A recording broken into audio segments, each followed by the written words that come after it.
Yun, maraming salamat. Thank you.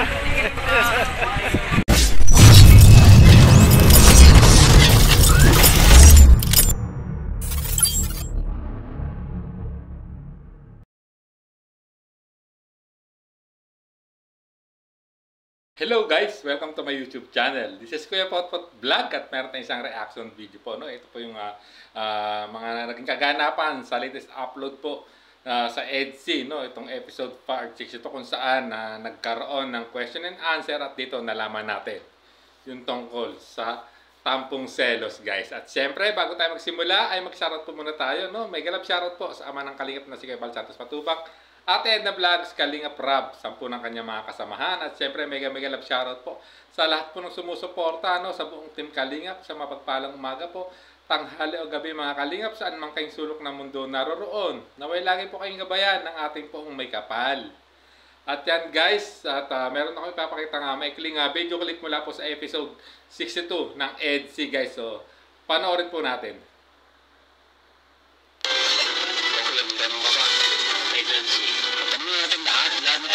Ang tanong ko kay Bertie, kapag sumasagi ba sa isip mo na magselos kay Edu, nakakasarap bukas yan ng mga babae? Magandang tanong yan. Magandang tanong kung nagsaselos ka daw. Hindi ka selos? Ay, updated ka pala. Updated nga pala. At least, okay lang. Tiwala siya sa mga tiwala ka sa kanya. Wala na. Hindi ka pa nagsaselos. At kung sa ano? Kung sa ano?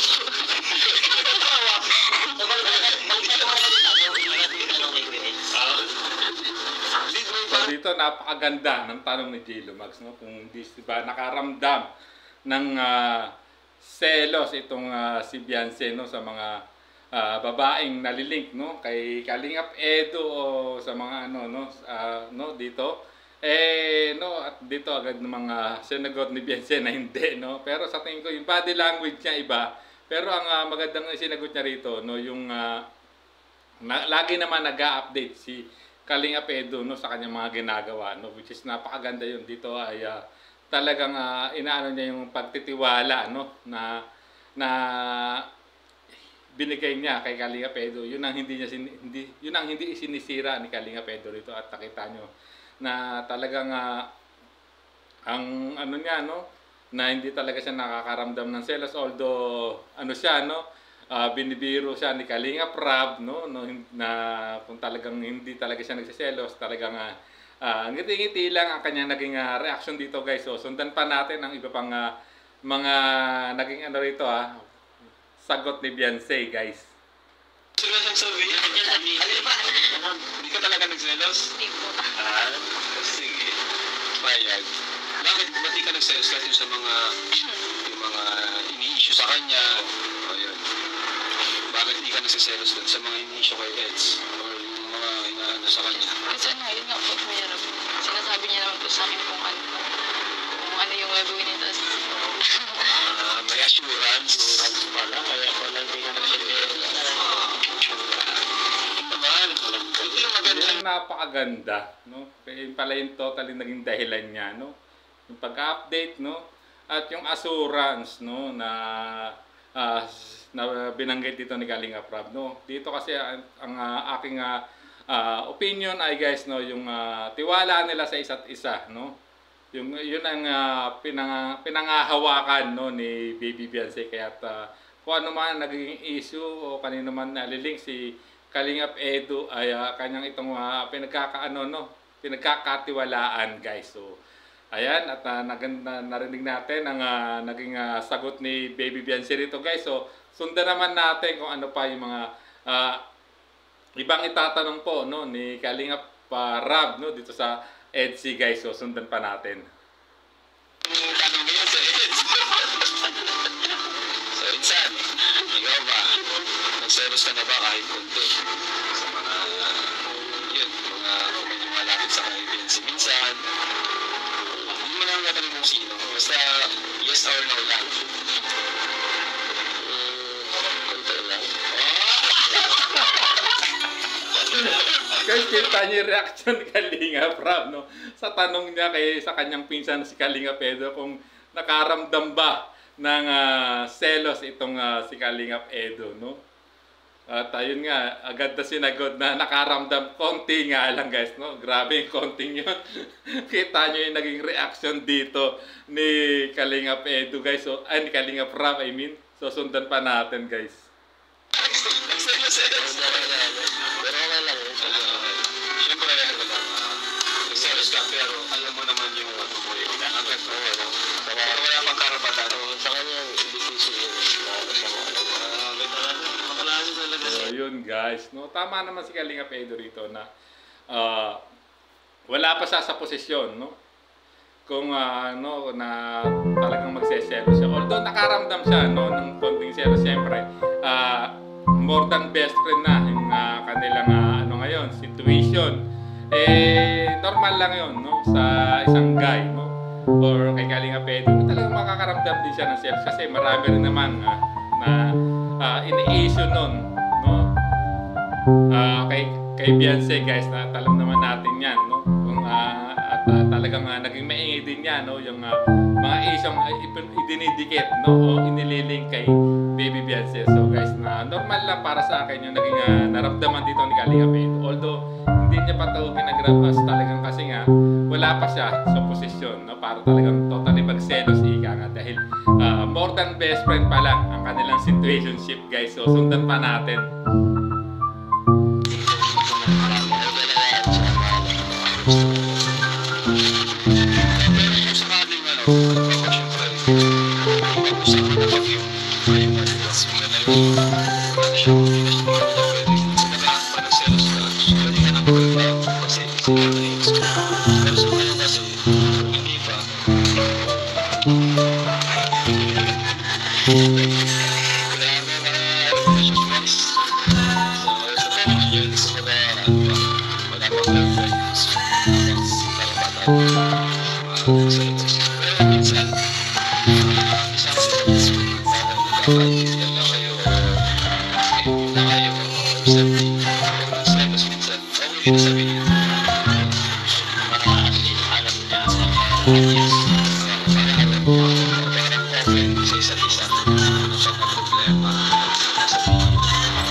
Napakaganda, no?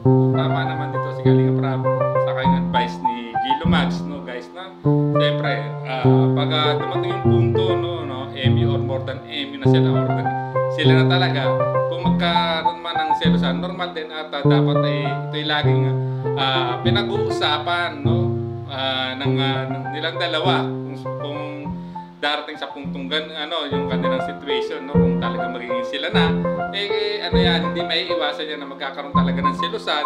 Pero ang pinakamaganda niyan, i-open up nyo sa isa't isa, no, kung ano man yung hindi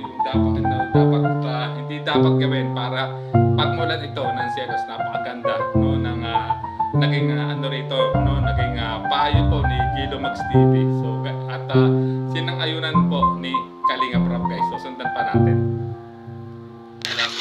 Minsan namimiss si girlfriend na mga ganyan. Kasi hindi masabi na sino pa lang may kinikilig yung isa na hindi kinishare sa may nagsiselos na pala madaling mapigil sila sa selos. Ano naman guys, ano na ba kayo yung Pansin nyo yung kanilang body language dito, seryoso, no? Kita nyo yung dito, no? Gesture ni Kalingap Edo at ni Beyonce, talagang medyo seryoso. Talagang posible nga talaga na nagkaroon talaga ng tampuhan or slightly bit selosan, no? Masasabi na natin ganun, pero hindi ko naman talagang inaano to sa inyo, no, sa mga viewers, kundi ito'y aking opinion. Kung pagbabasihan natin itong naging body language itong dalawa dito habang ipinapaliwanag ni Gilo Mags at Kalingap Rap yung sa naging sagot, no, nila, no, tungkol, no, kung nagkaroon ba sila ng nakaramdam sila ng pagsiselos guys. So sundan pa natin. karoon ba kayo ng tampuhan sa isa't isa? Ano ba sa kanya? Hindi, ikaw muna. Nagtampo ka na ba sa kanya? Nagtampo ka na? Ha? Ay, oo. Bakit? Ano dahilan? Yan. Secret. Sige, wala. Ano naman, Eds? Nagtampo ka na ba kay Benzi? Minsan lang. Minsan. Pero yung tampo kaya ni Beyonce sa tampong selos kaya. Oo, yan. Ano ba yung klaseng tampo? Tampo ka Ikaw selos pa eh. Baka sa may nagawa lang sa Eds na Sundo, kumain. Baka ano na. Oo, secret na yun, ha? Sila sa kanila lagi. kumain. Hindi na pagbigyan. So, ang masasabi ko naman dyan, guys, sa pagtatampo, normal lang yan, no? More than mag-best friends, no? Yung tampuhan yan. At, siyempre, kung nagkakantampuhan man, isa dapat ang magigibat dyan, no? At manunuyo, no? Para mawala yung tampo ng isa sa kanila, which is, alam naman natin, if ever, no?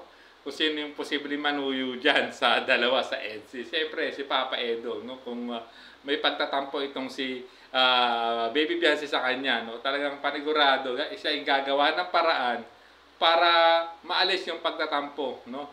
Na nararamdaman sa kanya ni Baby Beyonce. So, ayan guys, at narinig naman natin ang mga naging revelasyon nila, no? Mukhang tampong selos is real. Ika nga, sabi ni Norman, ni Kalingap Norman. No, magaling mag-isip si Kalingap Norman, ha?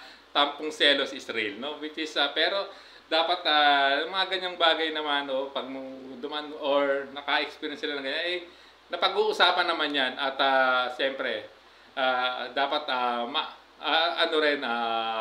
ayusin agad, wag nang patagalin pa, ika nga, guys. So, para lalong yumabong or lumalim pa kung ano man ang status nila sa ngayon, guys. So, ayan, hanggang dito na lang ang ating maikling reaction video, guys, no? Maraming salamat po, no?